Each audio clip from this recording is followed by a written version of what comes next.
Nostalgia. Like an old lover, you willingly fall into her embrace. Those warm hands that once held you have aged and become cold and calloused. Rough and withered fingers sink into the dark recesses of your mind to grasp at the inky blackness of your desire. A desire to revel in the glory days of yore. But it's not the same as it once was. What was shining and golden has become crusted with a patina of age and mold. As those fingers seep into your deepest areas, they rip and pull you apart thread by thread.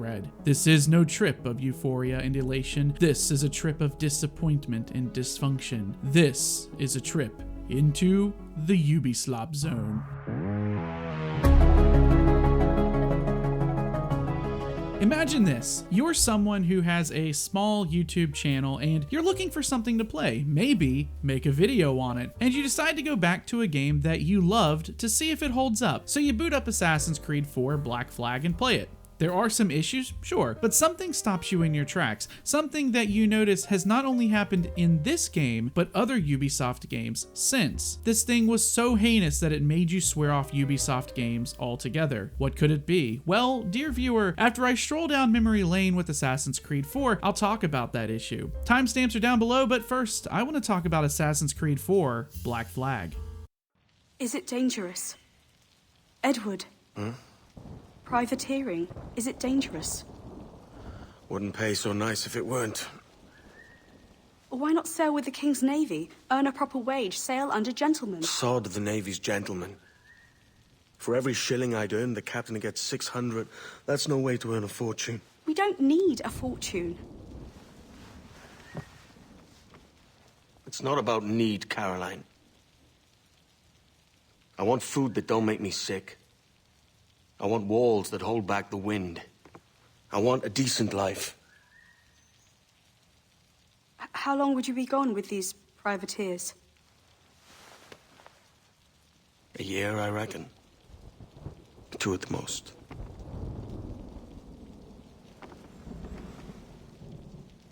All right. No more than 2. Promise me. Black Flag was a phenomenal game when it came out. Even now, after sinking another 45 hours into the game, I still think it's really good. The golden age of piracy is one of my favorite parts of history, especially the romanticized history of swashbuckling and hidden treasure. Blackbeard is a giant of that era. Calico Jack, Charles Vane, and especially Anne Bonny are incredible characters. Also, go watch the show Black Sails if you want a great pirate show. The game feels authentic and alive, well-crafted and well-researched. Some things have been simplified and changed in order to inject all of the Templar versus Assassin stuff into it, and I'm okay with that. Assassin's Creed is gonna be Assassin's Creed after all. Our story follows Edward Kenway, father of Haytham Kenway, the father of Connor Kenway from Assassin's Creed 3. Edward is a privateer turned pirate who is trying to earn his fame and fortune so that he can create a better life back in England for him and his wife. Through this quest, he is attacked by a traitorous assassin named Duncan Walpole. Walpole is on his way to meet a group of Templars to give them a special item, as well as lend his assassin skills in order to find something called the Observatory. Unfortunately for Walpole, Kenway kills him and takes his assassin clothing. Senor Duncan Walpole, I accept your most generous offer and await your arrival with eagerness. If you truly possess the information we desire, we have the means to reward you handsomely. Though I will not know your face by sight, I believe I can recognize the costume made infamous by your secret order. Therefore, come to Havana in haste, and trust that you shall be welcomed as a brother. Su más humilde servidor, el gobernador Laureano Torres y Ayala.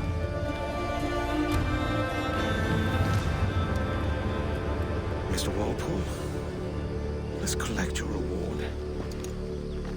Assuming the identity of Walpole, Edward reaches the Templars and learns of the observatory. No one knows what it does, but it's important enough for Edward to want to seal it for himself.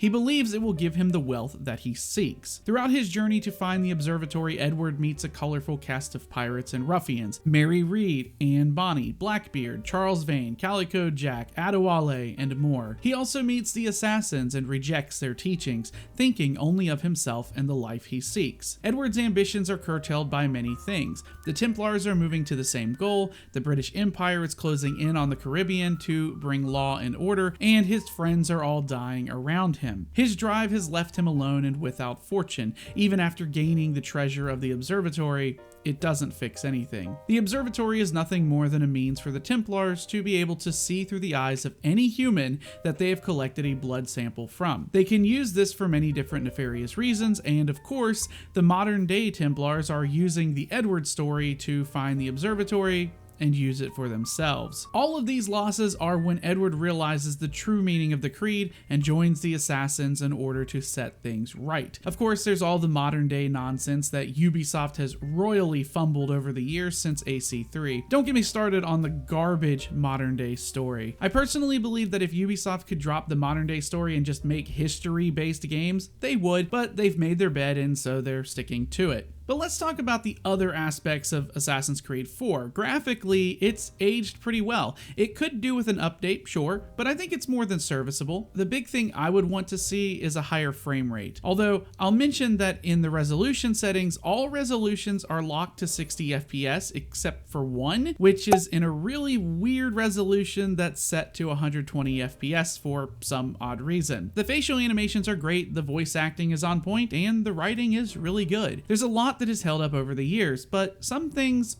not so much. I think there's a lot of misplaced or misled nostalgia about certain aspects of this game, parkour being the chief among these. When Shadows came out, there were a few Twitter accounts that talked about Shadows' parkour system, and they were comparing and contrasting it with Unity. There was a lot of talk about how you could climb trees in Unity. They forget that climbing trees has been in AC3 and 4. There were other accounts that did nothing but glaze the parkour in AC4. I'll note that I have not played any of the Assassin's Creed games after Syndicate, so I don't know what the new parkour system is like. If the more modern games are better or worse, you'll have to let me know in the comments. Parkour and free running are simply okay. I'll probably use those two words interchangeably and incorrectly, so cut me some slack. There are free running lines that you can take that feel pretty good for the most part, but it's clunky. Edward mostly goes where I want him to go, and he also likes to go where I don't want him to go. They simplified the free running system in this game to basically being 3 buttons. You use the right trigger to run, pressing A while running will make you climb up, and pressing B will make you go down. This system is designed to make it easier for you to make decisions on how to move on the fly, and will sometimes automatically assume where you want to go. It'll even assume what you want to grab onto, and it works for the most part, except when you want Edward to actually do something specific. There are some buildings that have ladders on the sides of them, but if you're on a rooftop of another elevated spot and you try to jump to the ladder, there is a 0% chance that you'll land on that ladder and climb it. I did a test of over 10 attempts at this on the same ladder,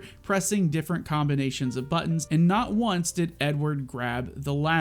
Instead, he will jump off to the side and grip to the framing that goes around the outside of the building. You then have to move over to the ladder to then climb it from the frame. It takes something that should be very obvious and easy to do and turns it into something that ends up killing my running flow. And I've tried this on multiple buildings, by the way, not just the one that I'm showing you, and they all had the same results.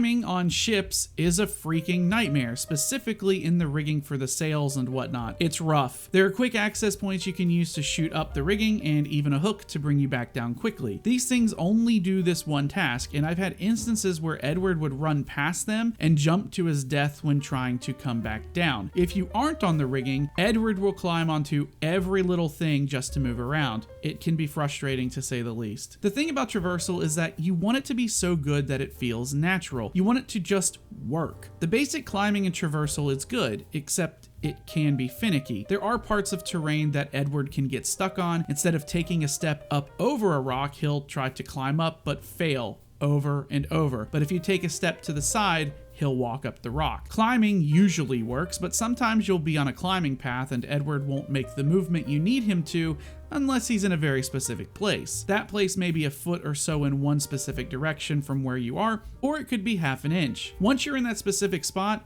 then he'll continue climbing. Combat is fairly basic, but also clunky as well. You have a basic attack, counter attack, and a throw that can be chained into an attack. You also have guns and a set of other items to use outside of swords. Combat works in a way that highlights an enemy in a white outline to show who you are targeting. You can change your target by using your left stick to move Edward around. The problem with the system is that it'll change your target while mid-attack. There are multiple enemy types: normal guys, big heavy guys, small fast guys, ranged guys, and officers. You can defeat people in a number of ways, but if you are just in straight melee combat, certain enemy types need certain moves. Heavy enemies need you to grab them, pull them past you, and then attack them in the back. Here's where the jank comes in. When you pull an enemy, you would think to hit the attack button to attack that same person. However, if you have multiple enemies around you, you'll instead change targets and attack someone else instead of securing the kill. This type of thing happens all the time, and it adds another layer of frustration to the game. But let's talk about where combat really shines: the ships. Ship combat is so good. It really is the highlight of the game. You captain the Jackdaw, a brig that comes equipped with some not so good armaments. Over the course of the game, you upgrade the Jackdaw to have more guns, do more damage, have better ram damage, etc. It's pretty simple. You look in the direction of your enemy, shoot a broadside, and then use swivel guns to hit critically weak points on the enemy ship. There are additional armaments like mortars for longer ranged damage, chain shots, and explosive barrels that are dropped off the back. Using everything in your arsenal will kill even the healthiest of ships quickly. Weather affects your speed. The fastest speed is unavailable in storms, and rogue waves can destroy a captain who isn't paying attention. You'll need to hone your skills in combat as bigger ships become more present, and if you want to take down those legendary ships. All of this is a very fleshed out version of the naval stuff from AC3. The overworld map has different forts for you to capture, and each fort fight is the same. You have multiple towers and walls you need to destroy, and once you do, you dock your ship, kill the enemy officer, and the fort is now yours. The only real difference between forts is that some might have ships surrounding them, weather might be terrible, water spouts, rogue waves, that kind of thing may also be present in the harder areas. Other than that, the fort battles are all the same. Stealth is a thing. I think nothing says how bad the state of stealth in modern gaming is than going back to older games and looking at them. Stealth has been identical in modern AAA games for over a decade. Black Flag stealth is full of tall grass to crouch and walk through, hiding you from enemies. Enemies all have an awareness meter, and you can whistle to draw people into an assassination point. You can make enemies go berserk or fall asleep with darts. All sound familiar? Yeah, that's the problem. We've been doing the same things for stealth and gaming for over 10 years now, and it's not evolved in any way. Heck, we've lost features. Many modern games won't even let you move the dead bodies to hide them like in Black Flag. The stealth genre desperately needs a hero in the way that Baldur's Gate, Oblivion, and Expedition 33 are heroes to RPGs right now. Of course, this game came out right in the middle of when open world games were adding in tons of Ubislop style collectibles, chests everywhere, leap of faith towers, pages of sea shanties, and animus fragments that I have no clue what they do. There are Mayan stones that give you a cool set of bulletproof armor. That's cool. Outside of the animus, you have hacking of computers and security systems, all to pad out the game time and give the player some sort of modern day world lore. There are also collectibles underwater. The absolute worst part of the game is the diving. Holy crap. I have never wanted to throw myself into a shark-infested pool more than when I was finishing these underwater areas. The only reason the diving bell exists is to give you more collectibles to find. Freaking hell, Ubisoft. Spend more time making your games good than giving me things to pick up over and over. Another reason the bell is so bad is because there are underwater stealth sections against sharks. The swimming is horrid. The areas are uninteresting. And once I realized that it's mostly all for collections and not much more, it became infuriating. The other reason that I hate collectibles is because it can also be a physical hindrance in using the map. It's not as bad in Black Flag as in other games, but in other games, many times your cursor on the map will lock onto any icon. The more collectibles I have, the more things the cursor will lock onto, making it harder to lock onto the one thing I want to lock onto. This means that I need to do a bunch of collecting to make the map semi-usable. I will say, the one reason I do like collectibles is because if you want to watch something else, it's mindless enough to let you watch a movie or Hassan and Ethan quote-unquote debate each other for 5 hours. In conclusion about AC4 Black Flag, it's good, but as with all Ubisoft games, it's janky. At a certain point in the story, I needed to chase a man down and follow him along a dock. So I did, chasing him through the huts and fishing houses until we reached the sea, and then he disappeared. Poof. Gone. Vanished without a trace. I couldn't finish the mission, so I restarted it. The guy gets down the pier and the story continues. Restarting the mission fixed the bug, but this is one of the big problems with Ubisoft. Bugs. Their bugs can be quirky, sure, but they have a history of having bugs that they don't fix for years, and sometimes those bugs will carry over to the next game, which comes to the title of the video. Now that I've gone through and spoken at length about what I like and dislike in AC4, let's address the video title. AC4 reminded me of the events that led to me giving up on Ubisoft completely. The events took place in a game called Tom Clancy's Ghost Recon Wildlands. Wildlands is an open world, squad-based, third-person tactical shooter about special forces teams taking out cartels in Bolivia. The game came out in 2017 and had a sequel called Breakpoint that was released in 2019. I bought Wildlands on a Steam summer sale in 2022, 5 years after the game came out. I got into the game, made my character, customized my team, and spent the next 6 hours playing the game and exploring the massive map. After collecting some stuff and doing a few missions, I signed off and went to bed. The next day, I started the game back up, only to find myself at the character creator again. Confused, I backed out to see about my save file and found that nothing was saved. The only save file for my session was at the end of the character creator and at the intro cutscene. I was dumbfounded and angry that 6 hours of my time had been lost. So I did what every good person does and went to the internet with one of two intentions: to find a fix or to complain on a message board somewhere. None of the fixes I found worked, and on top of that, I found that other people were having the same issue. In some cases, these people had 60 to 100 hours or more of playtime when it happened to them. The worst part is that this same issue carried over to the sequel game. It was at that moment that I quit playing Ubisoft games. They don't respect the player or the player's money enough to make sure that the player is even able to save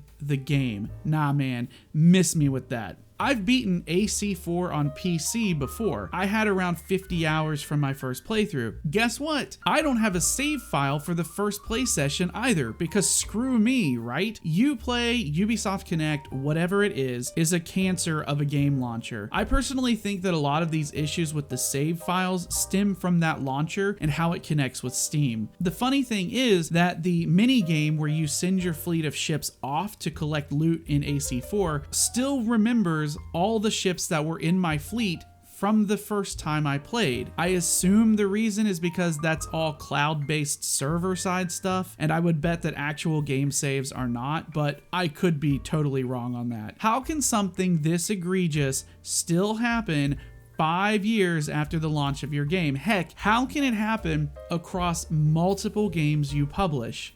This is unacceptable. So multiple games across a decade have had issues with save files being just deleted for no reason, some of them not even existing in the first place. There are bugs in games that are sometimes game breaking that have never been fixed. Now you know why I quit playing Ubisoft games. But did I play Black Flag to remind myself of why I hate Ubisoft? No. I played Black Flag because it scratched an itch that then turned into a sore that then turned into an open wound. It was through these age-old practices that Ubisoft has been doing for over a decade that reminded me of why I quit playing their games, and I imagine they'll continue to do this for decades to come if they last that long. The internet loves to showcase and complain about Ubisoft's misdeeds, especially recently, but looking back at Black Flag, it's pretty evident to see why Ubisoft are in the position they are now. Gamers seemingly aren't taking it anymore, and they expect more out of their games, and it's reflecting in their bottom line. They aren't getting away with the BS as easily, and that's a good thing. I hope Ubisoft can repair their reputation, but that's going to be a hard-fought battle, especially with all the NFT nonsense they tried to pull, increasing prices, as well as all the stuff surrounding Shadows, Star Wars Outlaws, and Skull and Bones. Rest in peace, X-Defiant. At the end of the day, the only thing they are assassinating is their bottom line. If you liked the video, please leave a like, subscribe, and I'll see you all in the next one.